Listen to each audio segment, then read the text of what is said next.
So what is the path for passage in the House if the bill moves out of the Senate?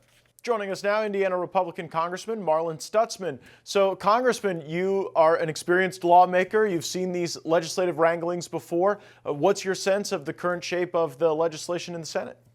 Well, Matt, great to see you. And as a House member, I think we can always agree that the Senate is always the problem. Yes. And in this case, that seems to be what is happening. Again, I sit on the Budget Committee, work with Chairman Arrington, great work on the House side on the big, beautiful bill. And, now in the Senate, it's not as beautiful as it was. So I'm anxious to see what actually passes or if it even passes tonight. And so it's going to be an interesting, kind of last minute here, a lot of drama over there. But we got to get some of this done. It has to happen for the sake of the American taxpayer and the American economy. It seems a deal was made to proceed onto the bill, giving Republican Senator Rick Scott of Florida the opportunity to present amendments that have been strongly supported by the House Freedom Caucus regarding the Medicaid program. How do you think the Medicaid program is going to look when this bill comes out of the Senate? Well, that's a great question because, what we intended for it to look like coming out of the House is that Medicaid is not for illegals that are in this country. It's not for able-bodied individuals that could be working and instead are on, Medicaid rather than going out and finding work.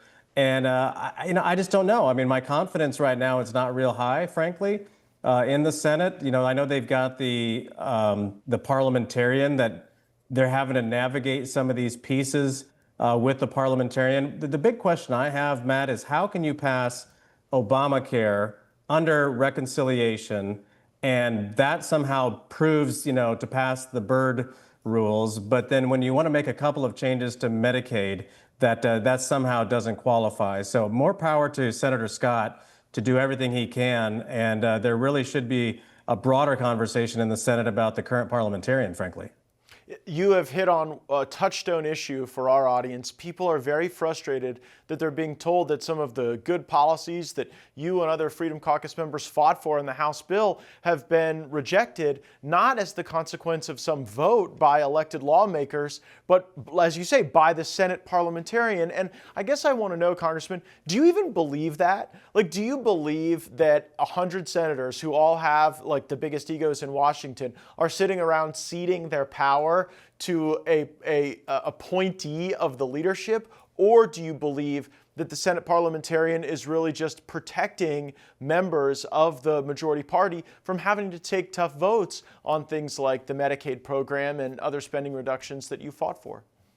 Sadly, I think there are a majority of senators on both sides of the aisle that are going to say, oh, we can't fire the parliamentarian right now. That'd be changing the rules in the middle of the game. Well, I tell you, every time the Democrats have control on the Senate side, they are more than happy to accomplish what they want to accomplish, whether it be Obamacare, whether it be more taxes, whether it's more government.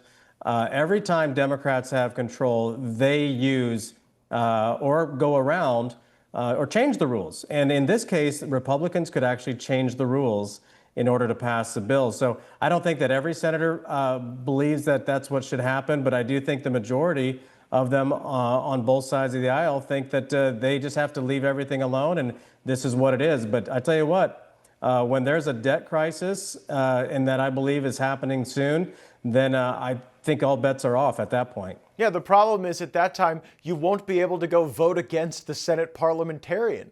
Yeah. Which is the erosion of democracy that I think you just brilliantly highlighted. So how much does this bill add to the deficit coming out of the Senate?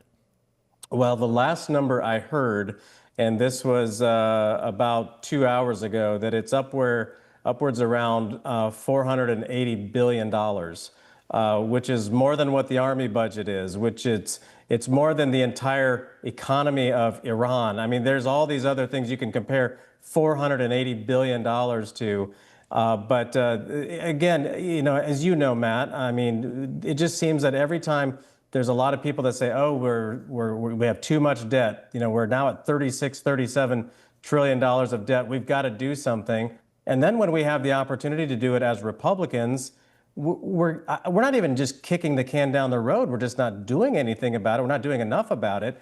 And that's what's really sad. You know, the House version started. I would have loved to have seen even more cuts and more reforms. We got to that $1.6 trillion number over 10 years.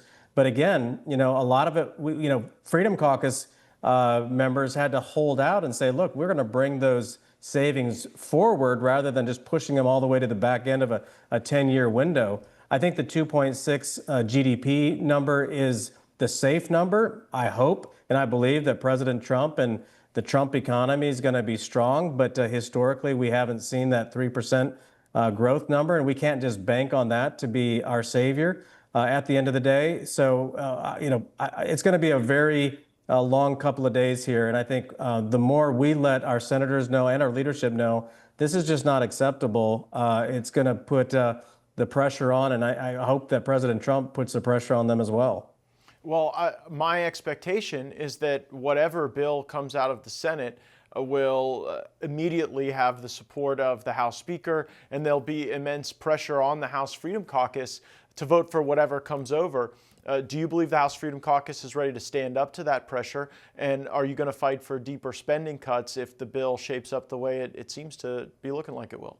Well, I tell you, it's not just Freedom Caucus members. You know, the folks that I'm talking to, it's broader than just the Freedom Caucus. There's a lot of frustration on the Budget Committee. Chairman Arrington, there's a lot of good, strong members that are saying this is not what I came to Washington for. And, I don't know. I mean, we're going to see what the final version is. I just got off the phone before coming on, and there might even be some trouble of it just getting out of the Senate, which will be kind of an interesting dilemma that the senators will then have, the Senate leadership. But you know what? If it's a bad bill, it's a bad bill. If we're going to start moving the needle in meaningful ways, I'll take a good look at it. But I didn't run for Congress again to just continue to drive the debt and deficits higher.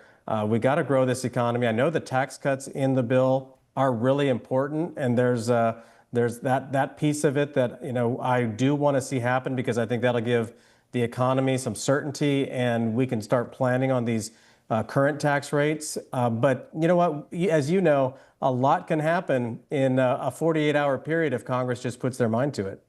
And I wonder then how you get out of this, how you resolve it. Do you think that the differences between the very good provisions of the bill that you just highlighted could be advanced, and maybe some of the more difficult provisions could be worked on in a conference committee? Or do you think the House should send the bill back over to the Senate to the whims of the parliamentarian? I honestly don't know whether the Senate parliamentarian lords over a conference committee the way they do over the Senate. Well, and I think, what we've seen is that the House can pass a really strong conservative bill out of the House. And our margin is on most days the same margin as the Senate. I just don't think the Senate is as conservative as the House. And especially now with Senator Tom Tillis announcing that he's going to retire, I don't think he's going to give any help. I don't think Murkowski's going to give any help to passing a more conservative bill. And I think that they're willing to basically embarrass the president. Unfortunately, we saw that back in 2018 on the health care bill when John McCain voted down after a lot of work had been done to reform and repeal Obamacare. So again, I think the Senate, sadly, is the low water mark again, with a couple of moderate Republicans over there that don't want to help President Trump, and a parliamentarian that they can hide behind. The voice of reason right now in Washington, D.C., Indiana, Republican Congressman Marlin Stutzman, thanks for coming on the program and bringing us up to speed. You bet. Thanks, Matt. Great to see you.